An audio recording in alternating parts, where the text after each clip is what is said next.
Hello, students, and welcome to Narrative Academy, the series where we examine stories in our favorite media, analyze both their successes and shortcomings, and use those lessons to make our own writing stronger.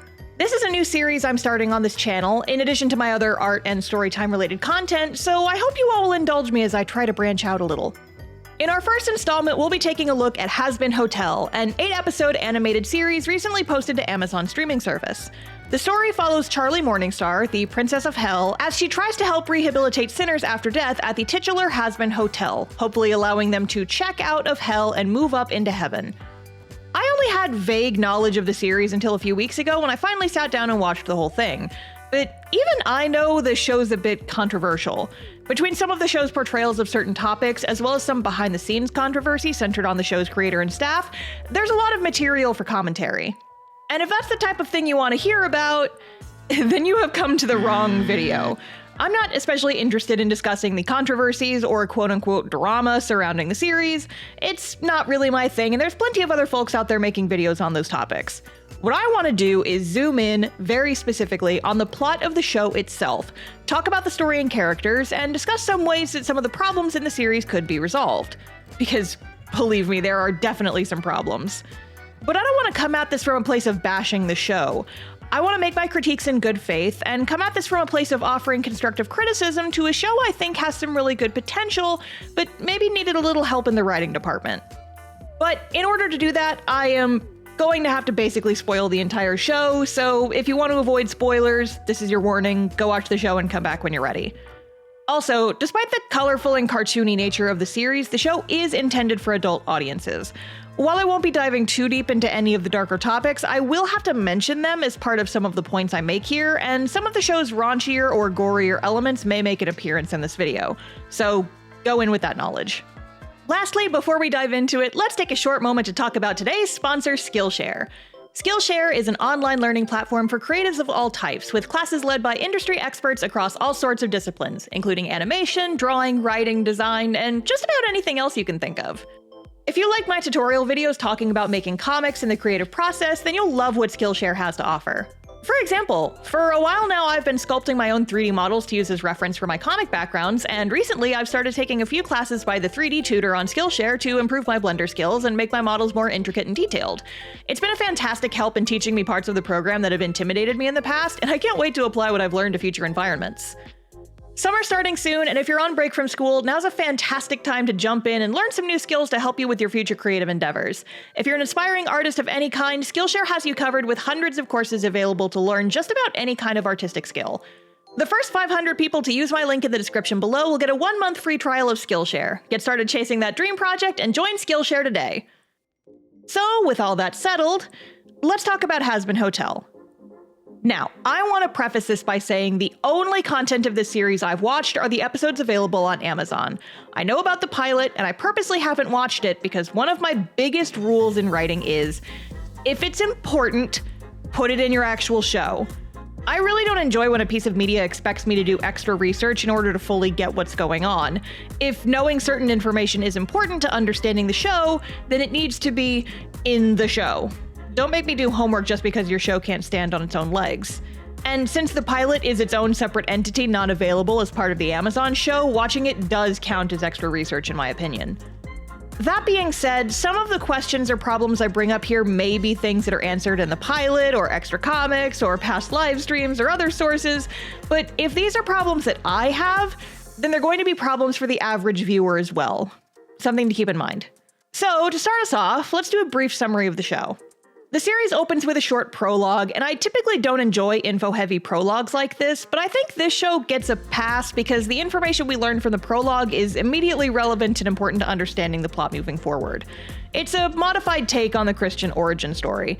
The angels in heaven made Earth, and then it all went downhill from there. After Lucifer, an angel, and Lilith, the first human woman, fell from heaven and took over hell, heaven saw hell getting more powerful and started a yearly extermination campaign to keep them in check. Once a year, angelic soldiers called exorcists would go down to hell and slaughter as many demons as they could find. Also, hell's residents tend to go by either sinners or demons. The terms seem to be used interchangeably here. These are the souls of people who have already died, and apparently they can be killed again? But for real this time? It's a bit strange because hell is already an afterlife, so are they just like super duper permadead if they're already in hell and get killed again? I'm not sure and it's not really explained in the series, but this is what I assume. Once the prologue is over, we come to our cast just a few days after the most recent extermination. Our main character Charlie, the princess of hell and daughter of Lucifer and Lilith, wants to stop the exterminations by proving to heaven that sinners can be redeemed even after death, and she believes that if she can somehow reform their souls, they'll be able to move to heaven instead. Her method of doing this is by starting the Hazbin Hotel, a place where sinners can live and improve themselves while working towards redemption.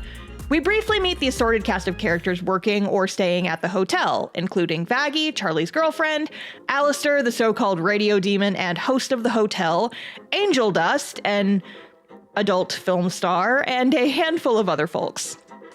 Over the course of the show, we not only get to know all of these characters, plus several more who were introduced along the way, but we also have the ongoing story of the first season. At the end of the first episode, Adam, the leader of the Angels' army and first human man, tells Charlie that they're moving the next extermination up 6 months instead of waiting a full year this time. So now Charlie's on a time crunch, trying to prove that sinners can be redeemed in the eyes of heaven before the next extermination happens, and, failing that, finding out if and how hell can fight back against the angelic army before their time is up. And this is where I want to talk about maybe the biggest and most all-encompassing difficulty the show faces. This is a show that wants to have a large, colorful cast of characters with diverse personalities and storylines who each get their own time in the spotlight, and a plot-focused narrative with several threads all weaving into the tapestry of a larger story. And a lot of shows do manage to pull this off and do it well, but most shows also have a lot more time to do so. Hazbin Hotel is a series that wants to have its cake and eat it too, or rather, they want a well-fleshed-out ensemble cast as well as a complex and interesting overarching narrative, and they want it all in only 8 episodes. The result is that the characters and storyline of this show are constantly fighting for dominance, and they're both losing. The storyline is rushed at best and confusing at worst, and while we do get a lot of good development for some characters, we also end up spending a lot of screen time on characters who ultimately aren't important to the narrative yet. For example, a good chunk of time in the series is spent on a trio of antagonists called the V's. Vox, this TV head guy, Valentino, an evil moth man, and Velvet, who is mean but fashion. We spend the first half of the second episode of this show setting them up as characters, getting a glimpse into their personalities, their roles in their various businesses, and their relationships with each other. And it all culminates in a musical number because Vox apparently hates Alistair so much he's got to sing about it. It's a good song, I like it. But I want to stress that, again, we spend almost the entire first half of the second episode on these characters. So you'd think they're pretty important for the rest of the season, right? No. Vox seems like the leader of this group, and he's barely in the show at all past this point. We see a bit more of Valentino because of his connection to one of our main cast members, and a little bit of Velvet in a later scene, and that's about it. That's all we really get of these characters for the entire rest of the season, minus a few tiny cut-ins. So, I have to ask, why are they here? You have a grand total of 160 minutes of screen time for your entire show, and you spend 8 of them on these guys? That screen time could have easily been given to your main cast to flesh them out a bit more, or spent helping to develop your world building or story in a way that would be more satisfying and meaningful to your viewers. But instead, you spent it on this gaggle of weirdos who barely have any relevance to the plot. I'd understand if these 3 were being set up so they could have bigger roles as villains in season 2, but if they're not going to be important until season 2, you could have waited to give us all this detail until season 2, because right now it just feels like the show doesn't know where to focus. And this happens over and over again. Why is Mimsy here? Why is Cherry Bomb here? Why does Carmilla get to be in 3 whole songs when she's barely used as a plot device? These are fun and interesting characters, sure, but we end up spending time on them that could have been spent furthering the central cast more or furthering the narrative. And I do want to say, I definitely have some sympathy for the writers here. Only being given 8 episodes to make your show is probably really hard, especially when you have so many cool characters and concepts you want to show off. With the current hellish, pun unintended, state of streaming TV shows, there was probably no guarantee of a second season when the first season was actively in development. They did announce recently that they are getting a second season now, But if they didn't know this ahead of time, then I can't fully blame the writers for wanting to cram the series as much as they could. If that's the case, then these complaints are specifically directed at the executives who only gave the show 8 episodes to work with. Here's a concept: give your showrunners what they need to make the shows people want to watch. I do not have time to be fully frustrated about the state of the animation industry in this video, but it disgusts me that I feel like not getting an animation studio job and choosing freelance instead means I dodged a bullet. Anyway, scooting back to the topic. As a result of cramming so many things into such a short runtime, I think the show maybe gets a little confused about what it wants to be. Is it meant to be a sitcom about the lives of Hell citizens as they work on improving themselves with a loose plot thread keeping them together? Or is this a narrative-focused commentary on the often hypocritical aspects of Christianity? If they had more time, I think the show could have done them both and let them both shine through. But with how few episodes they were given, I really think the show's writers should have cut back on the extra characters and focused on the more important parts. Because when they do focus, they do it really well. I'm about to have what might be a controversial opinion here, but despite the specific topics it covers, I actually really like episode 4, the rather infamous angel dust focused episode. It's honestly one of my favorite episodes in the show. Not for the specific contents of the episode itself. I think there's a lot of things that could be said about the portrayals of certain elements here that I'm not really qualified to speak about myself.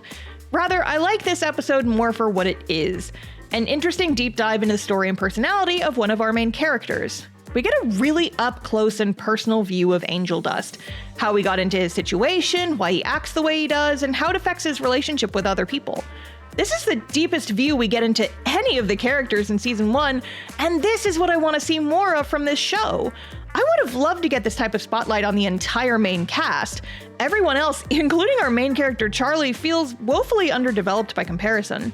But because there are so many characters in the show alongside this overarching narrative, it's rare that we get this kind of in-depth look into any aspect of the story.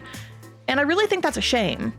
Cramming the series so full of stuff also means that most of the plot and character developments didn't have a lot of time to, well, develop. A good example of this is Charlie's relationship with her dad, Lucifer.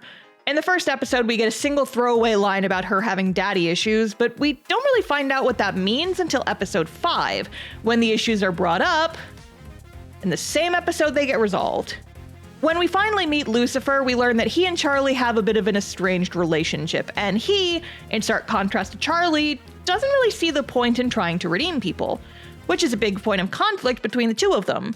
But we learn this moments before the musical number they sing to reconcile these emotions. Within 5 minutes of learning this problem exists, we've had a moving song and dance number about it, and it's already solved. It happened so quickly that it almost feels like the problems didn't exist in the first place. The show is riddled with problems like this, and they all come from a common cause: a lack of substantial buildup. Ideally, we would have had some hints as to why Charlie has these issues with her father well before the episode when they get their resolution. We could have seen side effects of her father's neglect in the earlier episodes. Maybe another character casually brings up her dad and she quickly changes the subject. Or maybe we could see someone ask if Charlie could go to her dad for help with something in an earlier episode, and she brushes them off because she knows he won't want to help. There are lots of ways to build things up like this over the course of a story, so when we finally get a resolution to these issues, we feel like it's payoff for something the show has been steadily moving towards. Otherwise, the revelations that come from characters getting over their issues can seem too fast and undeserved. But the characters aren't the only parts of this series that suffer from a lack of satisfying build-up. To talk about that more, we'll have to get a little deeper into the plot. The overall story is about trying to redeem people, but what does it actually take to get into heaven? Let's talk about it. So, during the first half of season 1, the big focus for Charlie and the other hotel cast members is how they're going to work towards redemption. We see her leading the group in activities like doing little roleplay skits, trust falls, learning to apologize, and other summer camp type activities. But an underlying factor in this whole ordeal is that Charlie doesn't really know what the qualifications are to get into heaven. None of the people in hell do. But this never really gets brought up until it's used later on as a major twist. When we finally go to heaven and Charlie has her meeting with the angels in episode 6, we find out that not even the angels know what the qualifications to get into heaven are. Nobody knows. And while this could be a really interesting plot detail, it sort of gets brushed off in the show. It's pushed out of the way almost immediately, and after the subsequent musical number, the issue isn't ever really brought up again. In my opinion, the characters not knowing exactly how to get into heaven should have been a bigger deal from the get-go. It's not just important info, it's interesting info that could have been used to do some cool character building in the early parts of season 1. In the existing show, the characters are a bit pessimistic about Charlie's plans, but they're more focused on how they themselves don't have hope that they'll be able to actually change. It would have been pretty interesting to build on this by also saying that no one knows what the exact goal they're shooting for is. What do they need to do to get into heaven? Nobody knows. Charlie doesn't. She's just giving it her best shot and hoping that what she's doing is enough. And I would have loved to see this be more of a sticking point with her. She knows she's shooting for something vague and dragging everyone along with her. She knows that heaven's qualifications for entry are a mystery to her and everyone else. And maybe that's one of the reasons why she wants to meet with heaven. Not just to show them the results of her hotel's work, but also to ask them in no uncertain terms what the exact qualifications for getting into heaven are. And then they can't tell her, because no one knows. No one, not even the top brass of heaven, knows what it takes to get in. And that's such an interesting turning point for the show. That's big. It needs to feel bigger. And what's frustrating is that it could have. This revelation could have been something that we were actively working to get to for all of season 1. And then, after Charlie puts in all that work, the harsh realization that a potential path to redemption doesn't exist would have hit a lot harder. In the show as it is, it works. It's fine. But it could have hit so much harder, and I wish it had been more of a focus. Another issue I have with the redemption plotline is that the presentation feels a little jumbled. I see it as another problem with the show's lack of focus, or rather, the show's insistence on focusing on the wrong thing. Cards on the table here, I didn't know Angel Dust was at the hotel for redemption. On my first viewing, I thought he was just kind of there to hang out. The other hotel members are there because they work there, and very early on in the series, we're told Angel is living there, but hasn't actually been working on himself. The others get on his case for not doing anything to improve his chances at redemption, and he himself says he's just there for free rent. And then we meet Serpentius. Now, before we get into this, I want to say that I do genuinely enjoy this character. He's fun, he's pathetic, he's dumb, and he makes me giggle, and I like him. I don't know why he's in this show. Because here's the thing. Serpentius is introduced in the second episode as a guest of the hotel. While he's there originally to spy on the hotel staff, he ends up joining them for real by the end of episode 2, and then he hangs out and joins in the redemption activities for the rest of the season until... fire. Yeah. But the point is that after he joins, a lot of the redemption activities are focused on him. He's visibly the one working towards redemption, even if he messes up along the way. The cast is actively focusing on him for the redemption plotline. He feels like their prime subject. And then we get to the heaven episode, where Charlie brings her case to heaven that improving yourself after death is possible. And as her prime example, she brings up Angel Dust. Hold on, what? This is a pivotal moment in the show's first season that, once again, suffers from a dearth of build-up. While we could have spent the whole first season leading up to this by showing Angel being the focus of the little activities the group does together, it seems like we're more focused on Serpentius during most of those key moments. Again, as an average viewer who never watched the pilot, I genuinely thought Angel was just there to hang out and get away from his boss. So seeing the show and other characters focus so actively on Pentius as their main redemption subject and then bring up Angel during the actual important pivotal moment, it just seems odd. And granted, like I said before, there is good build-up and growth shown with Angel's character. I'd again argue that Angel Dust is the best developed character in this entire show, but that development is almost never used to show him as the focus of the redemption plotline. We do see a few snippets after Serpentius is introduced of Angel feeling bad that others are focused on Pentius's redemption instead of his. And we have that scene of him getting Val's voice nagging him in the back of his head, saying, "You'll never be able to change," and all that. And that's good. Like, genuinely good buildup for him to eventually work harder and better himself. But because the show is so focused on everything and everyone else, it never feels like we get a lot of the middle steps.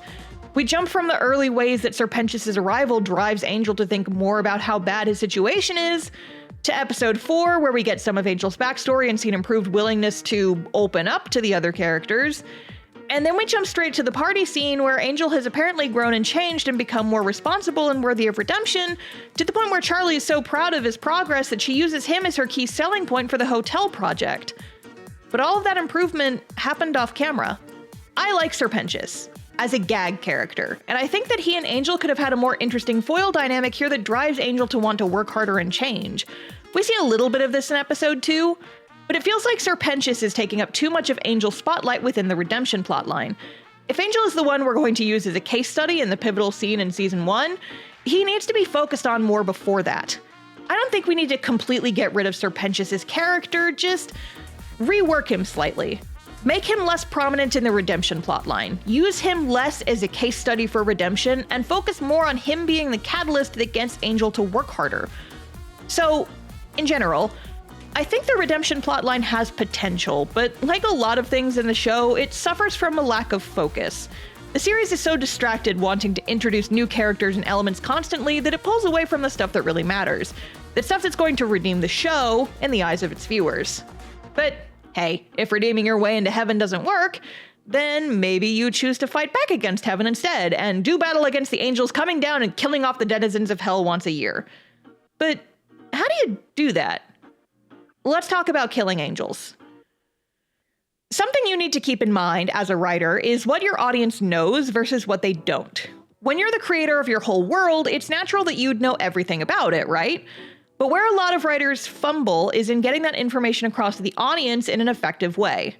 In Hazbin Season 1, the angel killing plotline is one that runs throughout the entire first season, and it's a bit messy in the way it's presented. We learn in the first episode that angels come down once a year to kill a bunch of demons in their big extermination campaigns. And at the end of the first episode, we learn that during the most recent extermination, one of the angels was killed. The how is a bit of a mystery, and apparently hell has never managed to kill an angel before now. Then, a few episodes later, we're told that angels are supposedly invincible.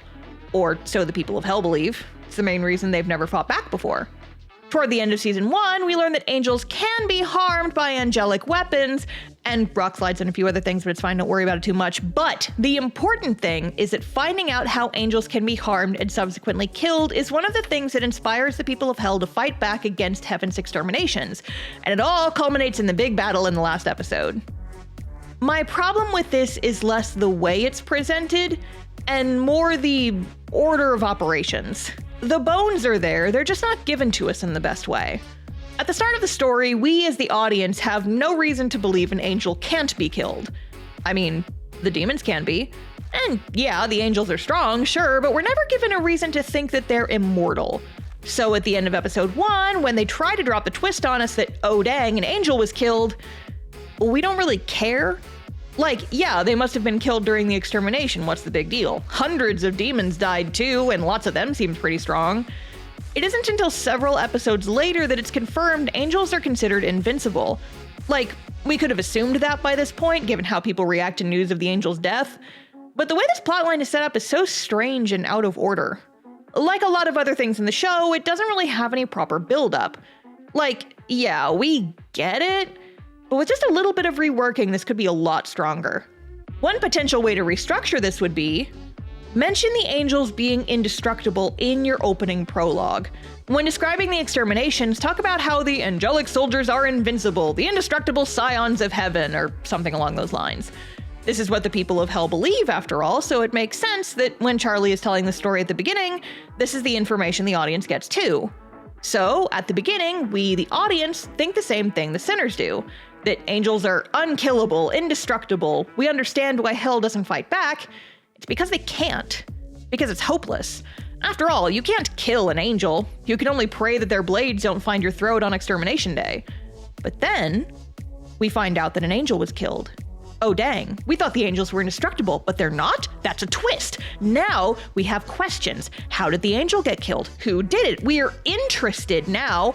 Rather than just having this information dropped on us with no real understanding of the gravity of the situation, now we feel the thoughts rising to the surface.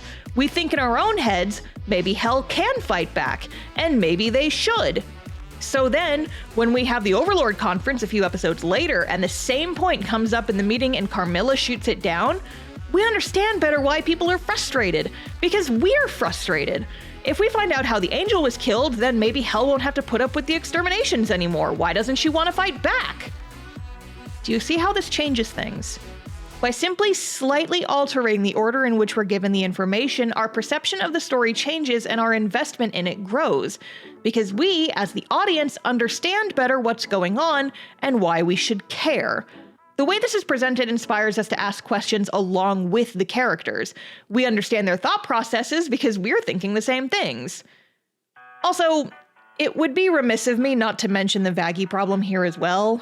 So, Vaggie, Charlie's girlfriend and one of the key characters in the show, is an angel. The other characters don't know this though, and we don't find this out until the back half of the season. But we get a flashback and see that during a past extermination, she showed pity and didn't take the opportunity to kill a demon she had cornered.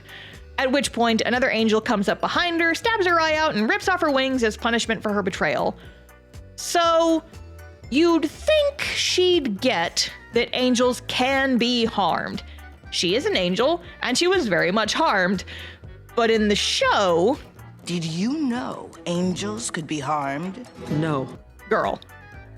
I don't know if this was some kind of miscommunication in the writer's room or just poor wording for this dialogue in particular, but this makes no sense. Vaggie should absolutely know that angels can be harmed. It's literally the reason her eyes and wings are missing. Fixing this could be as simple as changing the wording. Maybe she knows angels can be harmed, but not that they can be killed. Maybe she knows they can be harmed because it happened to her, but she doesn't think the citizens of Hell are capable of it. It was another angel that did this to her, after all. There's several different ways that this could have been presented that would have made a lot more sense with what her character and the audience already know, but the way it is now, it just makes her look stupid. And she's not a stupid character, so it's just kind of disappointing to see her get the short end of the writing stick this way. There's so much more I could talk about with this show, honestly, but these were the points I felt like I could say the most on without getting too deep into the weeds. In general, the show's overwhelming desire to cram their show with every fun idea they come up with is doing more harm than good here. There's a lot of interesting characters and fun ideas, but the lack of focus is pulling the audience away from the core aspects of the series to the point where I don't even really know what the creators want me to focus on. There's just too much. Now that my main points have been laid out on the table, here's a hypothetical way I think the show could be restructured. I don't want to say rewritten, because I don't want to imply that I'm a better writer than the actual writers of the show, and I'm the be-all end-all story genius.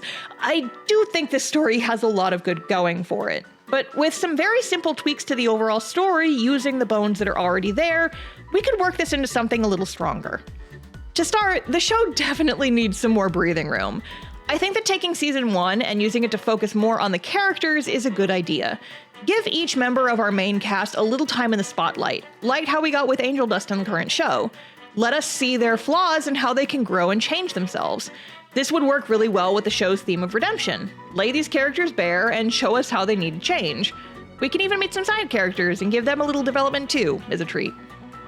Keep the plot for season 1 fairly simple. The characters know they have about a year before the next extermination, and under Charlie's leadership, they're working on gathering evidence that souls can be redeemed after death. And meanwhile, we can get some intrigue mixed in as well. Alistair clearly has some ulterior motives going on, so we can show a lot of his mechanisms moving in the background, maybe get a little bit of focus on the V's as well. There's a lot of potential there. Then, at the end of season 1, Charlie has her meeting with Adam, the one that happens in episode 1 of the actual show. Maybe we can even be leading up to this for the entire first season. Mention that Charlie has a meeting scheduled with Adam and she wants to use the opportunity to pitch the hotel to him, so before the meeting happens, the group needs to work on gathering evidence to strengthen her case for redemption. And then Charlie goes to the meeting and learns that, for reasons they aren't sharing with her, the next extermination is getting pushed up. And it's actually happening in 6 months instead of a year. She tries to show them her plan for the hotel and how she wants people of Hell to have a path for redemption, and they brush her off completely. All of her work, all of everyone's hard work, is getting pushed aside with no fanfare. And now, with that end of season 1 cliffhanger, she has to kick things into overdrive, which is how we start season 2. We're familiar with our cast, and now it's time to put them through the ringer. They have less than 6 months to figure out what to do about the heaven problem. Despite not having any luck convincing Adam, Charlie wants to push forward with the redemption idea and tries to get an audience with Heaven's higher-ups. Meanwhile, the more pessimistic members of the party start thinking about ways to fight back. And then we can have the whole thing with Carmilla, setting her up as a more involved character and showing her sharing her knowledge of angelic weapons with the cast. And with our main characters more laid out, we can also spend some more time developing side characters and other antagonists. The V's, the people in heaven, even Alistair could get some more stuff going on here. And it all culminates in our big end of season 2 finale, the big fight between heaven and hell, when hell is actually able to fight back. It's all been leading up to this, we've established the stakes, and finally, we finish it off with the grand finale. After the fight, not everything is resolved. Heaven is angry that hell managed to drive them back. Alistair is doing whatever the heck he's up to. We have a lot of loose ends, and it leads us perfectly into our potential season 3. And I know what you're thinking. The main crux of my restructuring comes from giving them more time, more episodes, more space to stretch their storytelling chops. And yeah, I'll admit that. But I also think this show could have worked with my proposed idea for season 1 alone.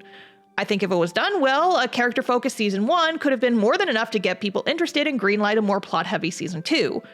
I understand why it didn't work out that way in the actual show, but these are just my thoughts as someone seeing the show the way it is now. Take them or leave them, right?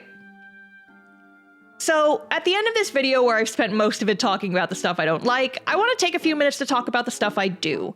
I don't want to end this video on a downer note, and I think that good critique should be a balance between constructive criticism and acknowledgements of a series' good points. Plus, some folks who are fans of the show might be interested in my thoughts on the rest of the series. Thank you for staying this far into the video, by the way. Appreciate you hearing me out. Firstly, the music slaps. I don't think anyone's gonna argue with me there. The songs are fun to listen to, fun to watch, and I consistently got excited whenever the music started up. Loser Baby and Hell's Greatest Dad are my personal favorites, but I love a lot of the songs on the soundtrack. I also really like the art style. I've always been a fan of more cartoony art styles with expressive faces and dynamic body language, and while some characters ended up feeling a little bit over-designed, I still enjoyed watching them bop around on screen. As far as characters go, Lucifer is definitely my favorite. He is cute and funny and kind of pathetic, and he makes me giggle. Plus, the wings are cool, and I like his little suit.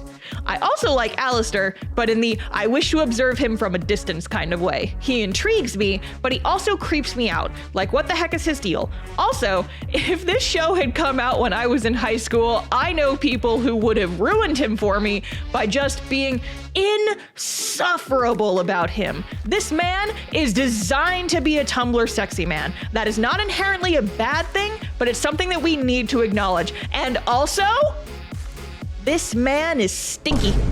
I know in my heart that this is true. This is a man who canonically eats roadkill for breakfast. There is no universe in which this man smells nice. I'm right, and you all know it! Anyway, I know I just spent this entire video talking about my issues with the writing, but some aspects of the writing I did genuinely like. Apart from the prologue, it never felt like the characters were having conversations or expositing just for the sake of the viewer. It all felt naturalistic, and I liked that I could pick up what I needed from the dialogue without being force-fed the info. Also, it's funny. While the swearing could be a bit excessive sometimes, the show did get several genuine laughs out of me. Lucifer's "Take that, depression" line and Serpentius' trio of gags from the party in episode 6 were some notable ones. Lastly, I also think it's really cool that a weird little indie project like this was able to get picked up and greenlit for an actual show, especially considering how well it's been performing. In the modern hellscape, pun unintended, of today's animation industry, there's something really nice about seeing something like this show crop up against all odds. And I genuinely hope that this helps start us down a path of seeing more and more indie animation projects rise up from humble beginnings into the spotlight. As someone who is currently clawing her way forward with her own indie storytelling projects, I don't know, gives me hope a little. And I hope we see more shows like it in the future. Here's to whatever season 2 may bring. So, with all that said, it's about time for us to wrap up. Like I said, this was my first time trying out media analysis like this, and I hope you all enjoyed it. I'd like to make Narrative Academy a series I do new videos for occasionally, and I already have a few ideas for other episodes, so make sure to subscribe if you'd like to see those in the future. Additionally, thank you so much to all my patrons and channel members who help keep this channel afloat, and a special thanks to my shout-out tier patrons, Holly, Jared, and Firedrake McPhee. Alright, that's all for today. Thank you all for watching, and I will see you all next time. Class dismissed!